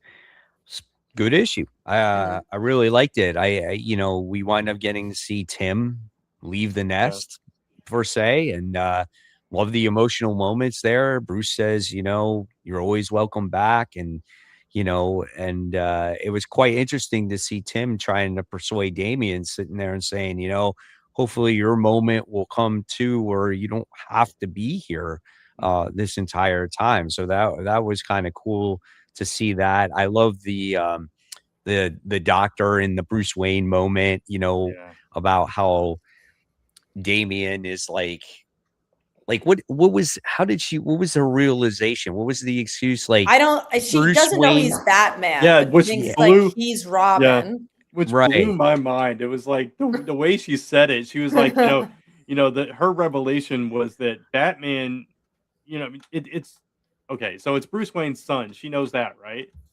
Like, yes. I think that she figured that out. So she's like questioning his parental choices, but she doesn't put it together that he's Batman, and then he's like, "Good night." Yeah, he just I leaves. don't have to worry about you It's now. so funny. What I love about this book is that it's a Bruce Wayne book more than a Batman book. And I think that's what makes it really work. And I agree the Tim moments were so good because it's in character for him. It was very Tim, because if you know his history, he has left being Robin multiple times when personal things happen to him. So I was like, oh, I feel like they really knew the character well. I love the Damian moments. I really like the series. And I keep saying, I think such a shame that in any other time zone, Absolute Batman wasn't happening. This would be the biggest book out right now because it's such a fantastic Batman run. But because Absolute Batman is so bonkers and different, like obviously it's overshadowing the Batman book, but I think it's a great Batman book. Yeah, I think it's a great book too. I think it's still doing pretty well. Yeah. Go ahead. I was just going to say, kind of piggybacking on what Kat said about the Damian moments. I just really like the emotion where he didn't want Tim to leave and kind of blamed him and was angry about it, and it's just a lot of layers to the characters in this book. But yeah, go ahead, Mike. Sorry. Yeah, no, absolutely. It's a well written book, and it has some fun elements in there too.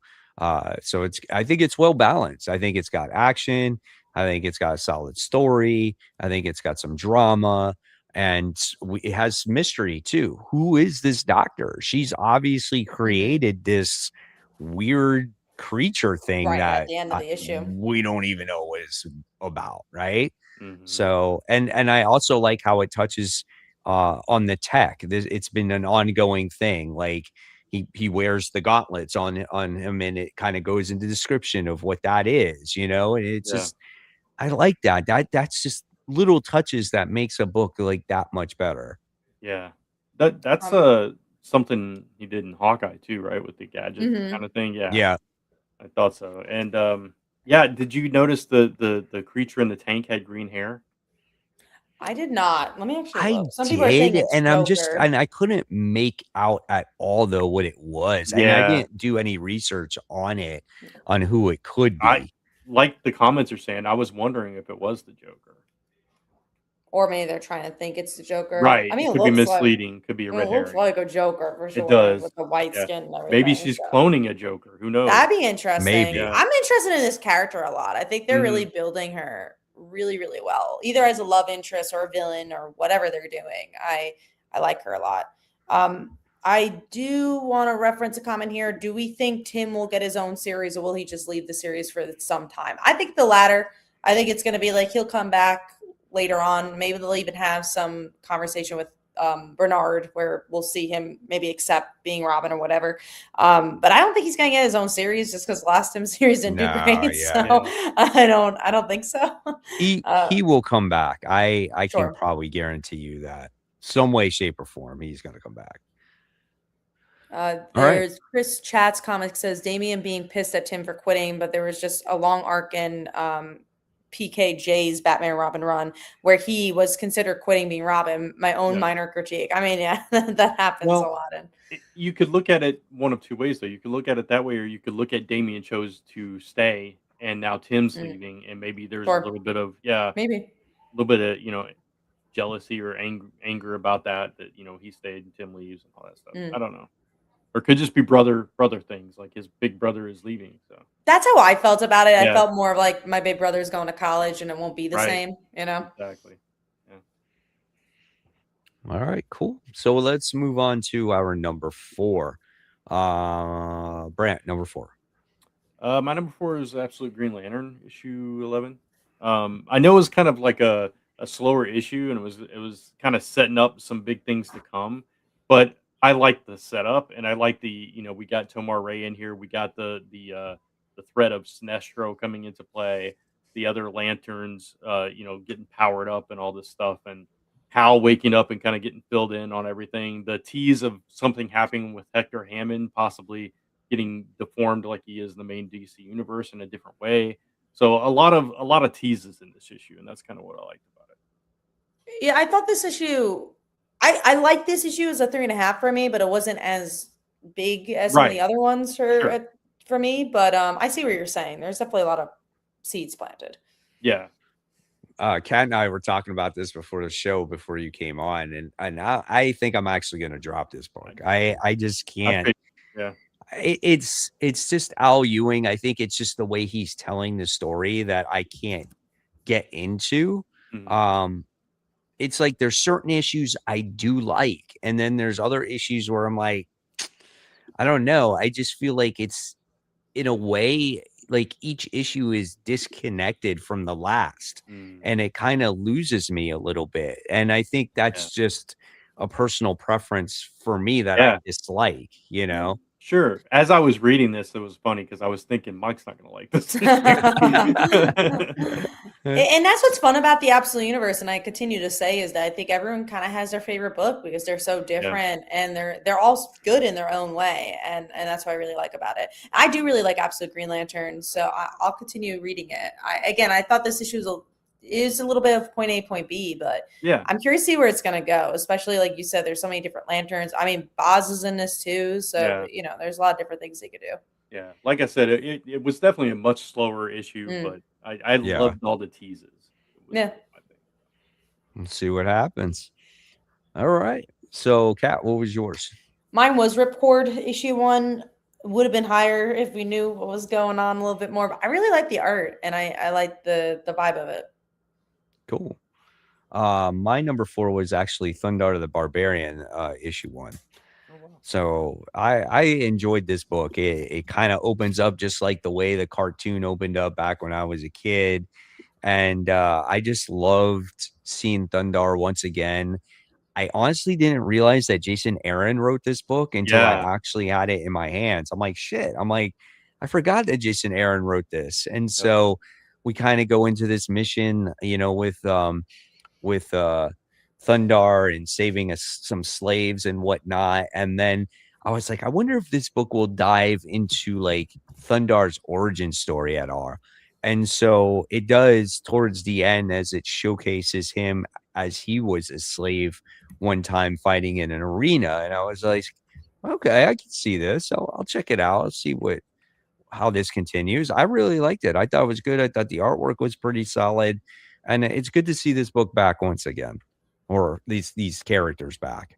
Yeah, I thought it was interesting also that when he was fighting in the gladiator, arena or whatever, that he was having dreams of the people that he's fighting with in the beginning of the book. So Hmm. that made me wonder, like, was he having premonitions and that's how we're going back and telling it, or was all that just a dream and now we're in the present? I was confused by that a little bit, which intrigued me a little bit, and I Right. don't know where they're going with it. But yeah, it was very much like the cartoon, and it was kind of interesting to see it come back again. It's been a long time since I've seen Thundar. Um, so yeah, it was kind of interesting, and I wasn't sure. Like when I was reading, I was like, man, I wonder what came first, He-Man or this. And somebody told me on my show that this actually came out a couple of years before He-Man. Yes, it did. Yeah, so I was like, wow, maybe they just took this concept and elevated a little bit to make He-Man, which kind of interesting. Because I remember when I was young, Yeah, this was one of the first like cartoons that I watched that was like yeah, more on a like I would say violence or serious apocalyptic like right. situation. And I Yeah. wonder if it's because of this show why I started liking like apocalyptic like Oh, maybe. things, because Yeah, this had to deal with that setting. And it's kind of funny when you see the description of this comic book, the apocalyptic event that took place was in 1994. yeah, And I graduated high school that year, but when this cartoon came out, it was like 1983 or 82 or yeah, I something was weird I like was that. born in 1994, so that's how Yeah. you So know I was I'm yeah, like, not "Oh my god, involved that's with so Thundar. weird." And just like and then it takes place 2000 years after that. right. So it's just so wild in my eyes. But yeah, He-Man came out after that. Yeah. And this is Dynamite again, Yes. or okay, Yes, because yeah, it's they've been doing a Dynamite. lot with the nostalgia stuff, Mhm. and Yeah, they've been getting big writers for it. So kudos to Yeah. them. I know they had issues with the Diamond stuff. I think that's cleared out now. yeah. So good stuff there. Yeah. All right, so let's move on forward, and we'll give this one to Brant here. He wants to talk about the DC AEW issue one. Yeah, Yeah. and it was such a big issue. I was like, we gotta give this to Brent. Yeah, yeah, for sure. So, I mean, obviously, as an AEW fan and a fan of just What are comics. you more? Are you a AEW fan or a WWE fan? Um, right now, I'm more WWE, Okay. but for a while, I was more AEW. I kind of go back and forth. I love wrestling, so it's like I love it all. But there's a lot of people I like at AEW.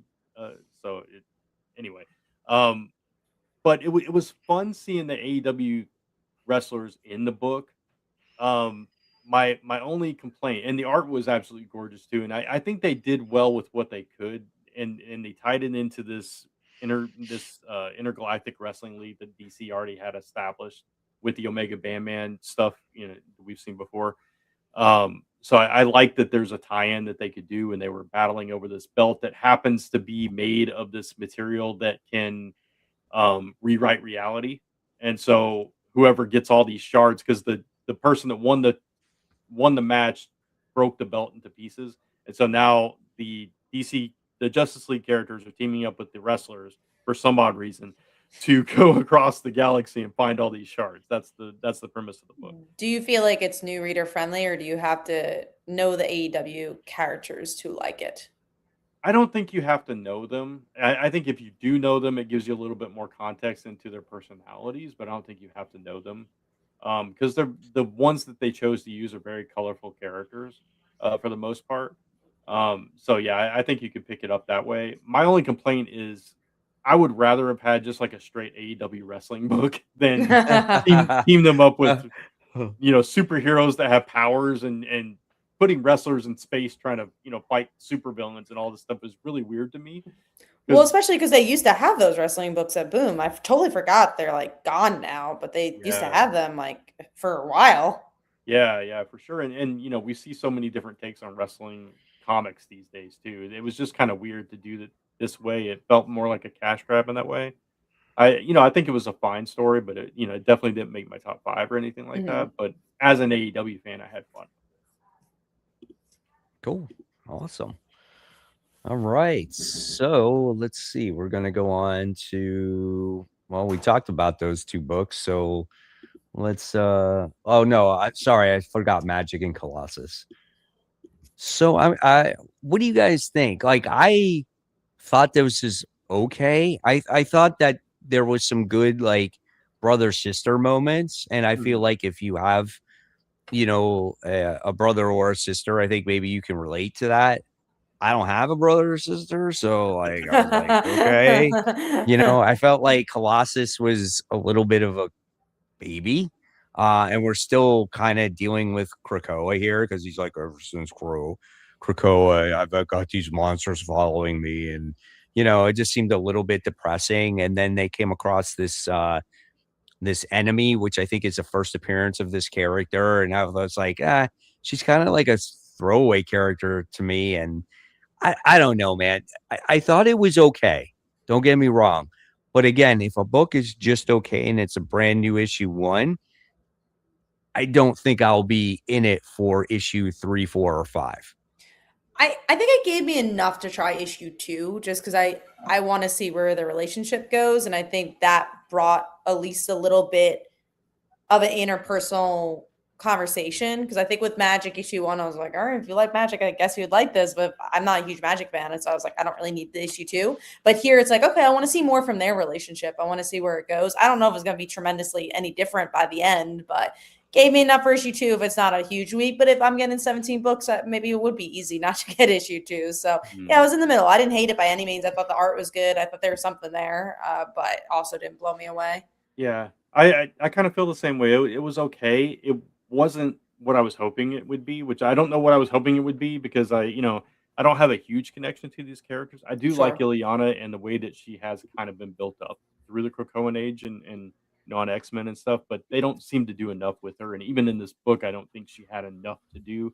And anytime they put her in a book, it's always just, oh, let's have her fight some monsters or some kind of Yeah. supernatural Or being. it's always about limbo. It's no, Yeah, honestly, I almost rather have been like, "Hey, bro, we haven't talked in a while." Like, I'd yeah. rather Even the whole this, book be though, she about that. had to do a fight against the Right. Mhm. creature, Exactly.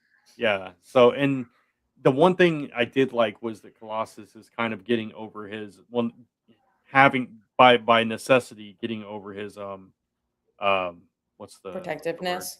No, the where he doesn't want to fight. What's the word for that? Oh, Can't think of the pacifist? word. Yes, pacifist. Mm. That's what I was trying to say.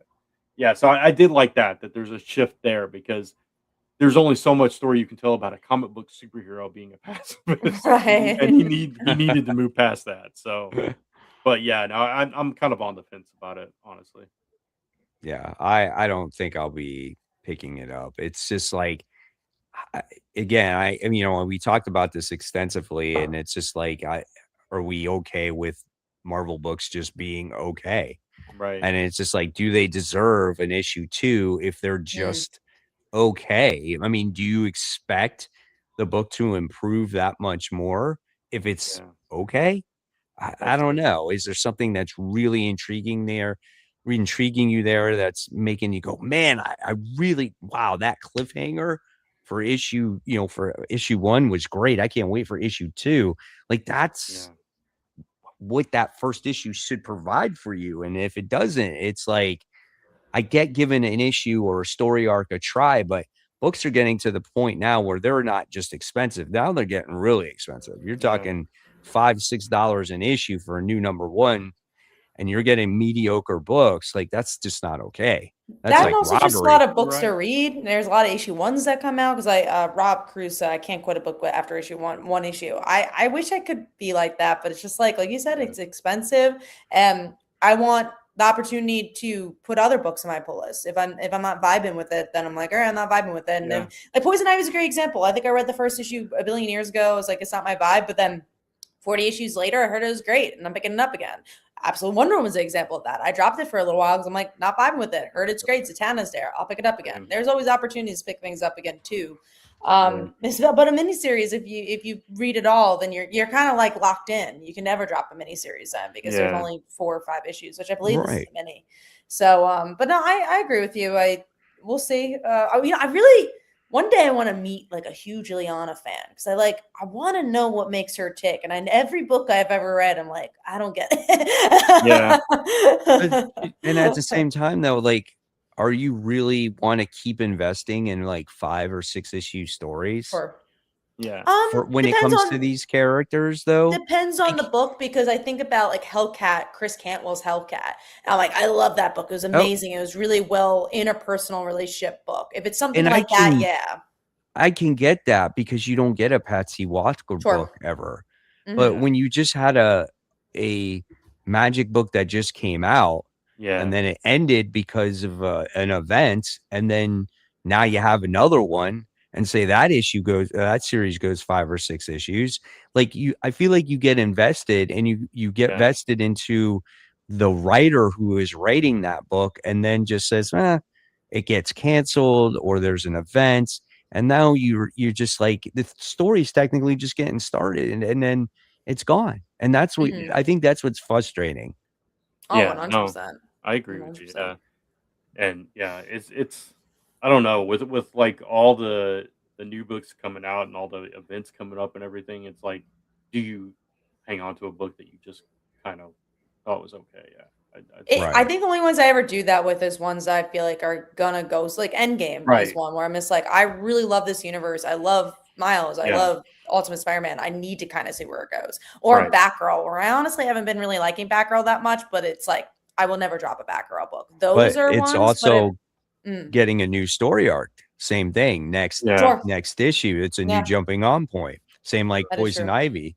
So I'm telling you guys, I'm actually picking up Batgirl with the new story arc Oh, again. nice. So I'm gonna give I it another try. hope they leave the League of Assassins because that is still going on. So that's the part where I hope they do, and they kind of leave in a place where they could. And I really think it's funny because me and Brant can relate to this. I read Batgirls and Brant read Batgirls for like 40 issues, and 30 of those issues, I'm like, all right, where's it going? And then the last 10 issues are amazing. I'm Yeah, they like, were where was this? Right. right. Yeah, I remember. Yeah. Yeah, it was crazy. Yeah. All right. So let's move on to number 3. Who's going to start? Not me. No. I'll do my number Grant? 3 because Pat? I already it's a book we already talked about, so it's absolutely Okay. Superman. So All right. I'll go quick. What do you got, Brant? Um, I have a feeling you aren't gonna agree with me on this one either, but Ready to DCKO fight. Night Fight issue number Oh my 4. God. How can you pick that stupid book? I'll say I do agree Oh with my God. you. No, I I do do agree with agree you. with It Brent. is my number Yeah. I 3. was about to say that was Yeah. dramatic. I was like, what? I didn't think it Well, was okay. that bad. You want to hear something crazy, Brant? People on the internet were trolling about Dan Mora's art style for this book. They're like, it's not What? Dan Mora's, but yeah, they didn't like the designs. They said that Stephanie looked like she was 50 years old. I'm like, what do you guys are so Wow. hard on people. I thought they looked fine. You But know I what? mean, it is set in the future, though. Yeah, But they are exactly. like they said she looks like she did She plastic looks. surgery. Oh my Uh, Lord. you know what? You know what? Even if that's true, I don't remember, but even if that's true, It was medical. as many books as Dan Mora does, and as fast as he does them, he's allowed a panel. Come on, They're people. right.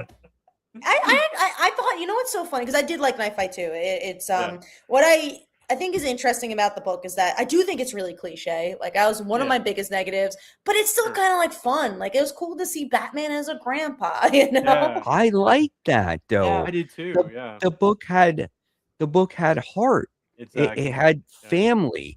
And it's not something that you always see with Batman. Like Right. true family, right? Him being with Mm. his grandkid. And like I like that stuff.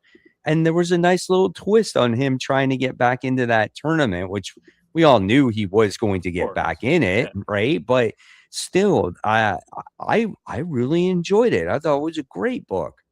Yeah, absolutely. And it went against what he thought the Heart of Apocalypse was trying to make him do, and and all that. So, and just getting a glimpse of that, and the the torture that has to do to the mind, knowing that you can't actually have this, is just, Right. yeah. I mean, that there's some tragic poetry in there, and I just really appreciated that. Yeah, again, was it a like blow your mind type book. No, but No. I think it's fun. And I'll say my only nitpick probably was like, okay, we kind of know where it was gonna end. Of Right? course. Right. So it's like Right, whatever. But yeah, have a fun time with it. That's all I can say about it. It's Yeah. just And like that's try why not to take it too seriously. I couldn't give it my number one because same. one, it was a mini series. Sure. Two, you know where it was going to go, right? And Mhm. Yeah. and that was kind of it. So, Right. all right, good pick, Brad. Thanks. I just had to play with you there for a little bit, especially since it was my number 3 also. Okay, I was blown away by that reaction. I was like, I could understand it not being in your top 5, but wow, that was like That was my second to worst pick of the week behind Ultimate Endgame. What are you talking about? Oh, geez. All right, let's move on here. Well, I we think we talked did about all the yeah, we I talked think about we did. those. So we'll Yeah. move right on to our number 2. Oh no, we didn't talk about Storm. Oh, that's Oh, no. still I think after number 2. We Oh, haven't that's Yeah, done right. it's Yeah, after you're right. number, You're yeah. right. You're right. My bad. What is I'll do my number 2. My number 2 was Batman. We already talked about that. Okay. What about you, Brent? Mine was actually Boss Battle, just for the fun aspect of it. And what about you, Kat? Mine was Night Fight first, so we already talked about it. All right, cool, very cool. All right, so let's talk about Storm. I didn't read it, so I'm curious. I actually couldn't get through it. I Couldn't get through it. Okay. no, it kind of continues last where it left off in the last Yeah. run. I figured. Yeah. And it did have elements that I did like about it. And I think the mystery part where the people's heads were just randomly blowing up, Yeah. I thought that was kind of interesting. And I was like, oh, that part of it is really good. And then like it's involving Scarlet Witch as well. So I thought that was kind of cool. But then when I got to the Storm parts, I was like, I actually don't really care. Like all the other stuff that she went through, her riding this dragon, like all this other stuff. And I get like they're trying to catch the reader up because it's been a little while since the end of the last volume. But yeah, there was just something there where I was just like, man, I just don't like this. And but I did like that mystery part. It's interesting because you read the previous one. I did not. Not always. I always. read the beginning. I fell off of it. I picked it back up. There were elements that I liked it, but then they went into this like God War thing, and I wasn't big on that either. And so now I wanted to see where they kind of went with it this time around. Yeah. So I liked it okay, but again, it was like Magic and Colossus. It was just okay. Yeah. But I kind of went into it cold because I didn't know any of that. So at first I was like, okay, so they're kind of catching us up to what happened. But then it felt like it went all over the place. And I had a hard time following the timeline a little bit. So that confused me. I did like Scarlet Witch showing up. I'm a big Scarlet Witch fan. I wanted to see, the interaction between those two. And I like the mystery aspect of it, of course. But yeah, again, I'm on the fence with it because I was confused about some of the other things that were going on there. So, yep. So if you're a new reader going into it and you're all still confused, it tells you that it wasn't a great jumping on point for readers or a great new number 1. And that sucks that a lot of these newer X-Men books haven't been still kind of in the same zone of Right. Exactly. All right. So that's it. Let's get to our number 1. My number 1 was Absolute Superman issue 16. I did have a tough time between Batman and Absolute Superman because I really did like Batman, but I just think Superman has a little bit more meat on the bone when it came to the story with all the different things that it's introducing. And I think Jason Aaron is doing a really good job at like balancing those things. So that's why this one did get that number 1 pick, just by an edge, though. So what was yours, Brant? Mine was Batman. Mine was Batman as well. Yeah. It was a really good book. Really good book. Yep. So I'll hold on to my dork though. $100 You should. It was a good, but it was fun. Yeah. I'm looking forward to it. So, See if it's all still right. a spec book a year from now. Right. Yeah, we'll see what happens with that, man. That's just crazy to me. All right. So, Brand, I hand it over to you now for our most anticipated. Yeah, let's get into it. So, I purposely kind of went a little bit different. So we do have some interesting books to talk about here, though. A couple of books a lot of people may not have heard about. So Mhm. we'll get into those. But I'll start with Geiger. This is Mike's number 3, issue Yep. 21. This is continuing the Journeyman. Is that his name? Um, No, the Northern. Northerner. What? Yeah. I'm dreaming. I don't know. The Northerner. Yeah, it's continuing the Northerner story. So originally GI Joe was on here, and Yeah. I took it off because I guess GI Joe got delayed a week, and Yeah. so this was kind of next up there was Geiger because of the Northerner made his appearance in the last issue. So I just want to see how they continue to develop this character and like his involvement in this series, and Yeah. if he can actually turn the tide of the war and kind of erase everything that has happened here in this world. Yeah, wouldn't that be crazy if they did that? Yeah. Like, what? I don't even know. Like, obviously, they're not going to let that happen, or Geiger doesn't exist, right? You know, he's Exactly. just Tariq. So we'll see what happens. But yeah, it's going to be interesting. All right, so let's go to. I'll go to my number 3. And I know Kat's going to disagree with this one, but Wade Wilson Deadpool issue number 1. I'm getting it. Okay. I'm buying it. Well, Yeah. because Benjamin Percy. Yeah, Percy's exactly. gonna be writing That's it, the whole so. reason it's on my list. It's it. Yeah. Yeah, that's Yeah. it right there. If there's someone that can write a brutal Deadpool, it's him, you know. So I'm looking forward to it. Yeah. So I'm glad you're picking it up, Kat, though. So Yeah, because I mean, the last run of Deadpool wasn't bad. It's just always I don't like Deadpool when he's really jokey. Like that's Yeah. where I can't handle him. So Yeah. like you said, Mike, if he is a little brutal, then I would like to read that. Because like I'm not a huge Punisher fan usually, but I like the last run of Punisher, and I was like, let me give out this new one a try, and I thought it was solid enough with Benjamin Percy. So I think Percy could do it. Yeah. He did a good job with Deadpool and Wolverine. So that's kind of why I'm picking this up, because I just want to see what he does just with Deadpool. Sure. Yeah. Yeah. It's going to be very interesting.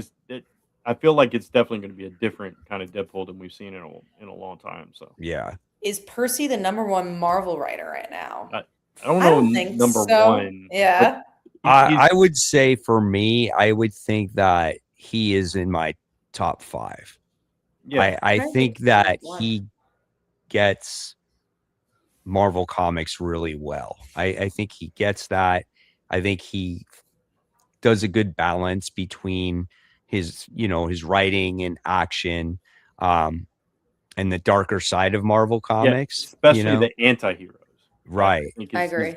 Is his sweet spot. Yeah. Right. I think Stephanie Phillips is up there for my personal taste. Yeah. But then also I think Philip Kennedy Johnson. I mean, he's exclusive to Marvel now, and I think he's been doing a pretty solid I agree job. there. Yeah, for sure. Yeah. Yeah. Jed McKay's still killing it on solo titles. It's just I know books. He's got to. They got to put him on more solo books, and maybe I don't know why he can't do Avengers to our level. I'm just guessing it's editorial, if I'm being honest. I just think it's be. probably a lot of editorial there. Yeah. All right, so let's go to your number 3 then, Kat, which is Just Brutal, issue number 1. I'm trying to remember who publishes this. It's Ignition Press. And it's Dennis Hopeless, who I love, and I've not seen around in a long time. And the concept sounds so fun.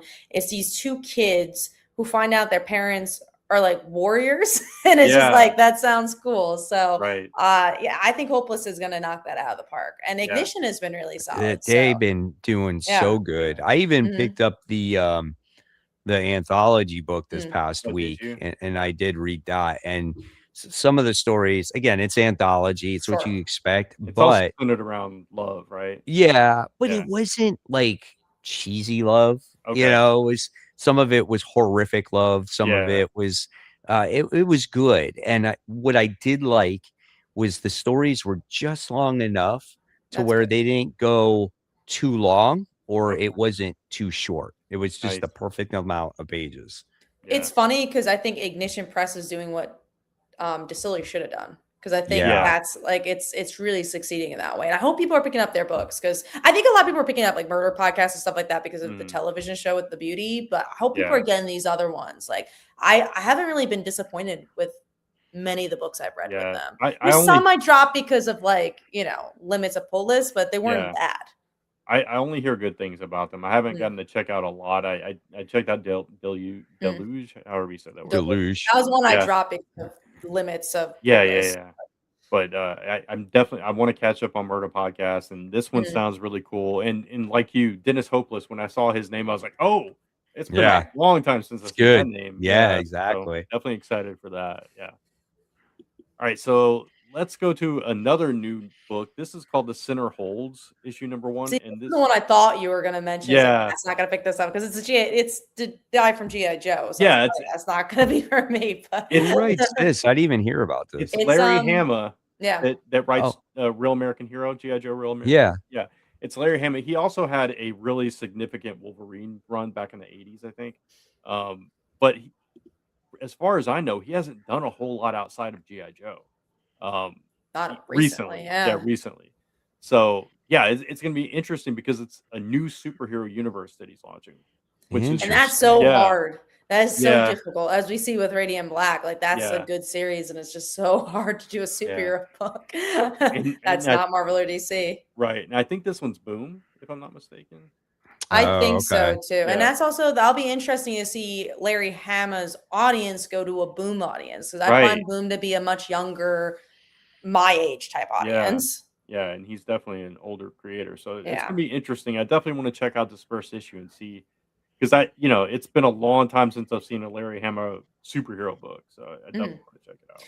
I think superheroes do the best, obviously, if you are invincible or whatever, but also I think they do best in miniseries. If you're going to tell like a 6-issue superhero book that's indie, I think that's going to be easier than this is my new saga, Yeah, that's a lot. That's a tall order right there. Yeah, it is Boom Studios for sure. It says superheroes become commonplace. Heroes are required to join a union. So it's all about this superhero union, and it's like established by these big superheroes and stuff. So that's kind of the take on it. It's a little bit different take. So I don't know. We'll see. Anyway, let's move to Black Cat issue number 7.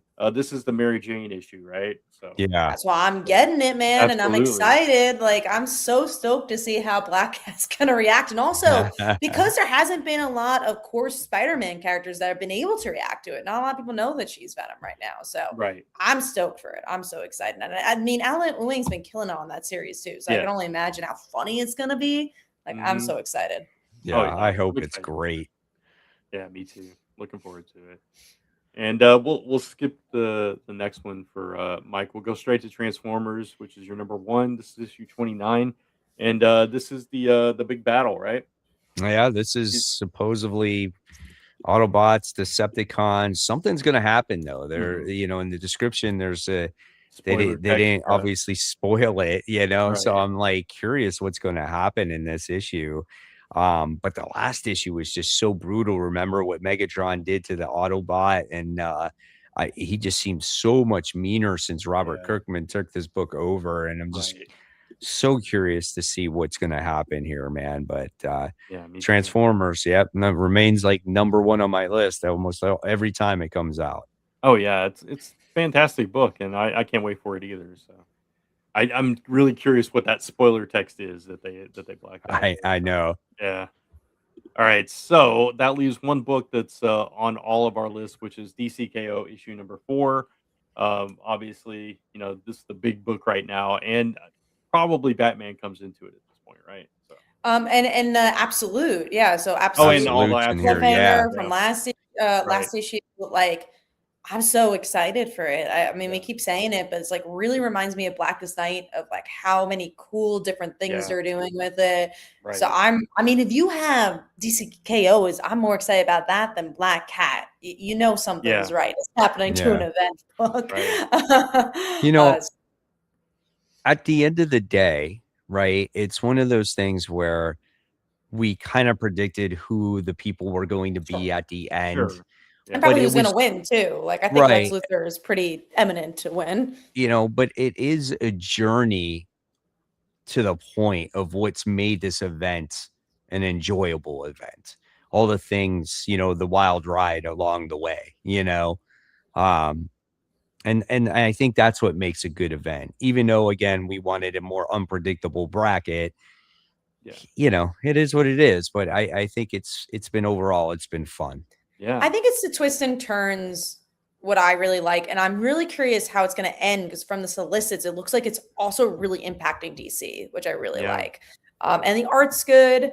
It's just, events will never be my thing. So if you could get me excited for an event, it just shows. Like, it's like saying like, oh, I'm not really into sci-fi usually, but then you read Saga and you're like, damn, I really like that, So I think it just shows you can kind of like anything, even if you initially don't think it's your thing. And for me, events are good. It's just when you just keep surprising people. That's why, like with Death Spiral, I think that they spoiled the Carnage Spider-Man thing, and I'm just like, but that's the fun of it, right? Like I want to read that in the moment. Like I want to be surprised.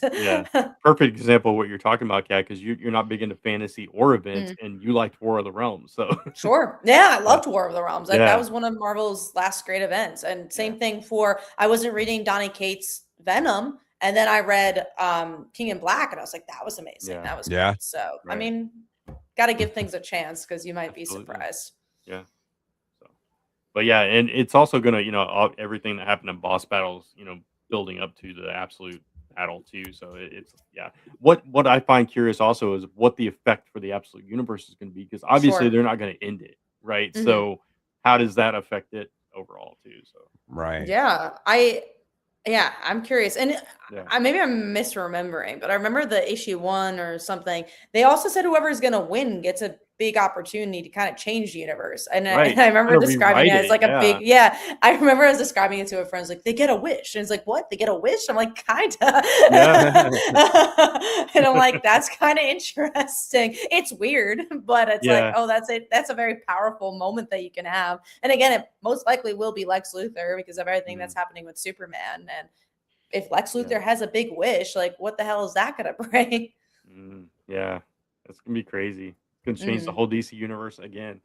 So. Right. Cool stuff. Good stuff. I'm excited for next week's show, because I think there's so many cool books to talk about. Absolutely. For sure. But that's it. That's all our books. That's it. That's the most anticipated. That's our top 5. That's our news. So that means that's a wrap. So guys, thank you so much once again for watching another episode of Comic Book Weekly. And with it being 12:03, happy New Comic Book Day. So guys, hopefully you find everything that you're looking for. We will see you guys all again next week. Remember, subscribe to all of our channels. And take care, guys. Have a good night.